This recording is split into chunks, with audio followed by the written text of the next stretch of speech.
अस्सलाम वालेकुम दोस्तों, मैं हूं आपका दोस्त, आपका हम सफ़र रियाज हुसैन। आज एक ऐसी वीडियो लेकर आया हूं जो ऐसी शख्सियत पर है जो किसी तारुफ की मोहताज नहीं है, लेकिन फिर भी मैंने समझा उनकी खिदमात को खराज अकीदत पेश करने के लिए और उनके लिए दुआ करने के लिए ये वीडियो बनाई है और उनकी ज़िंदगी पर एक नज़र डालने के लिए ये वीडियो बनाई है। इस वीडियो को आखिर तक ज़रूर देखिएगा।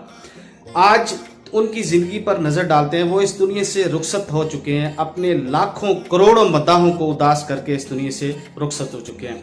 मैं उनके लवाहिकीन से इजहार अफसोस करता हूँ, इजहार हमदर्दी करता हूँ और उनके लवर्स को मदाहों से भी अफसोस करता हूँ कि अल्लाह उन पर रहमत नाज़िल फरमाए और उनकी आखिरत की मंजिलें आसान फरमाए। मैं ऑलरेडी उनके लिए फातिहा पढ़ चुका हूँ, आप भी उनके लिए फातिहा पढ़ लीजिएगा, उनके लिए दुआ कर लीजिएगा। एक ऐसी शख्सियत जो किसी तारुफ की मोहताज नहीं थी, शोहरत की बुलंदियों को छुआ। उनका एक मशहूर डायलॉग, देखती आंखों सुनते कानों तारिक अजीज का सलाम कबूल हो, इतना मशहूर हुआ कि उनकी वजह शोहरत बन गया। आप एक दिल दादा शख्सियत थे, आप पंजाबी के शायर थे और उर्दू के शायर भी थे।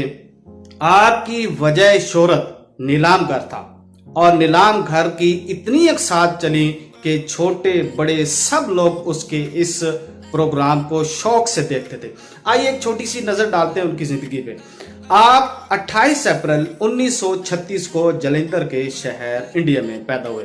पाकिस्तान बनने के बाद आपके वालिद मोहतरम साहिवाल मोंटगमरी में शिफ्ट हो गए और आपके वालिद मोहतरम का नाम अब्दुल अजीज पाकिस्तानी था और वो पाकिस्तान के तहरीक पाकिस्तान के एक सरगर्म रुकन थे।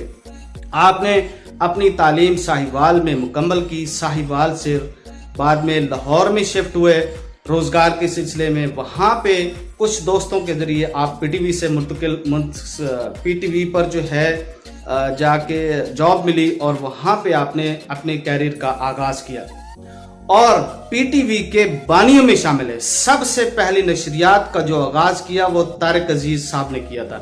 1964 में पीटीवी की नशरियात का आगाज हुआ था। उसमें सबसे पहली जो तस्वीर नजर आने वाली थी, जो पहली शख्सियत नजर आने वाली थी, वो थे तारिक अजीज। आपने पंजाबी में भी शायरी की है, कुछ नावल लिखे हैं और आपका जो नीलाम घर प्रोग्राम था बाद में जिसका नाम तारिक अजीज शो रखा गया, इतना मशहूर हुआ कि बच्चा बच्चा उससे वाकिफ था। आप एक इल्मी शख्सियत थे, आप एक दिल दादा शख्सियत थे, बड़े दिल वाले थे, लोगों के साथ खुश असलूबी से मिलते थे और आप इतनी कीमती और मतलब कि आला शख्सियत थे कि आप 1 घंटे का 10 लाख मुआवजा लेते थे और एंकर साज शख्सियत थे, अहद साज शख्सियत थे। मैं उनको अपनी तरफ से उनकी खिदमात पर खराजी अकीदत पेश करता हूँ और उनके लिए दुआ गो हूँ। अल्लाह उनके दर्जात बुलंद फरमाए, उनकी आखिरत की मंजिलें आसान फरमाए और उन पर खुसूसी रहमत नाज़िल फरमाए। उनके घर वालों को सब्र जमील अता फरमाए। आप भी उनके लिए दुआ ज़रूर कीजिएगा। मैं हूँ आपका दोस्त, आपका हम सफ़र। अगर ये वीडियो आपको पसंद आए तो इसको लाइक कीजिएगा, इसको शेयर कीजिएगा और उन लोगों को तक ज़रूर पहुँचाइएगा जो इनके तारिक अजीज साहब के लवर्स थे, उनके जो है मदाह थे, ताकि वो भी उनको दुआ कर सके, उनके लिए दुआ कर सके। I am the will power star, I am your dream supporter. आपके सपनों को सपोर्ट करता हूँ। अपना बहुत सारा ख्याल रखिएगा। मैं हूँ Riyaz. Thank you so much. Allah हाफिज़।